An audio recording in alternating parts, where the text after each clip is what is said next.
So today I'm going to show you how to make microwave sweet potatoes. All we need are just obviously sweet potatoes. I like this size, kind of medium size.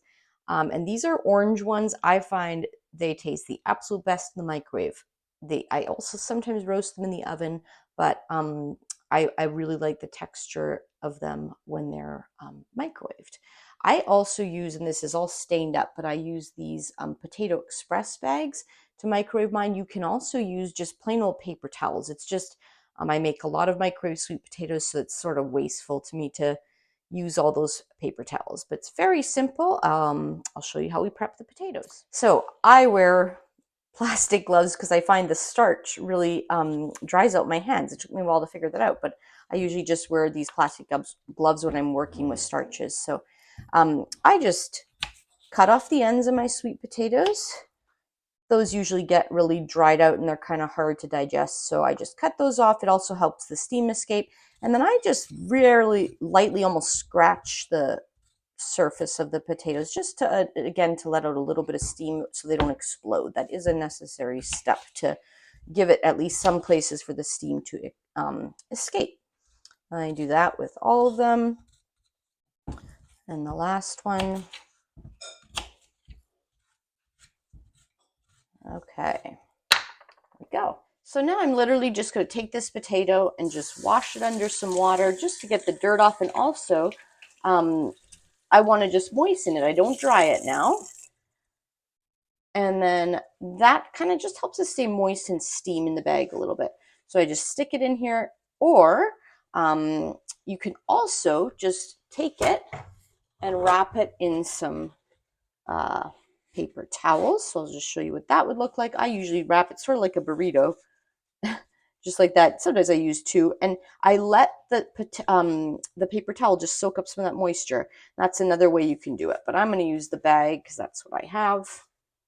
So let's go pop this in our microwave. So the microwave part is what's going to take some trial and error because it depends on the strength of your microwave. It depends on the size of your potatoes. I've gotten really good at just feeling it and kind of guessing at it. But a good starting point, if you're not sure, is just to start with 4 minutes. And usually for some potatoes, that'll be enough, actually. For some, you'll just need to add, I usually do like a minute to a minute at a time.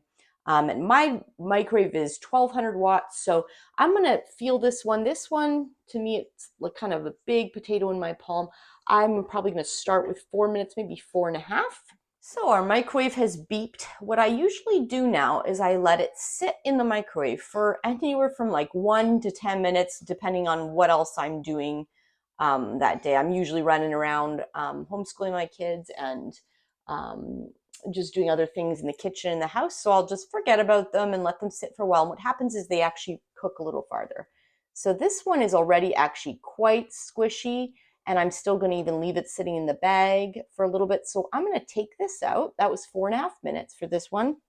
And I just let it sit and cool on the cutting board in the bag for a while. I have a few of these bags, so then I'll just continue on with the same process with these sweet potatoes. So here's one that I made earlier, and you can see it's like nice and squishy. The ends get a little dried like that. They just harden over sort of. Not hard, but it's like kind of crusted a little bit. And so they're nice and squishy. That's how I like them, and they turn so creamy. And here is a great tip that I have. I prepare tons of these at once, like pounds and pounds. And the reason is I actually keep them frozen in my freezer. I let them completely cool first, and then I just stick them in my freezer. And this, unlike white potatoes, they actually taste absolutely delicious like this. I usually just thaw them in the microwave for about 40 seconds, a minute, and then it's actually almost like soft serve ice cream. Or if you want to fully thaw them, even just leave them in the fridge overnight. And my one son likes them just sliced up into rounds. He really enjoys that, and they're nice and creamy. So I'm just going to show you what this actually looks like once it's cooled. And if you leave it even overnight in the fridge, it gets even creamier, but it turns out really beautifully. Holds together really nicely. So sometimes I use this almost like bread for my kids. We'll sometimes slice some bananas and put them on top or something like that. Sprinkle it with cinnamon, anything like that. Or just use them as part of your dinner.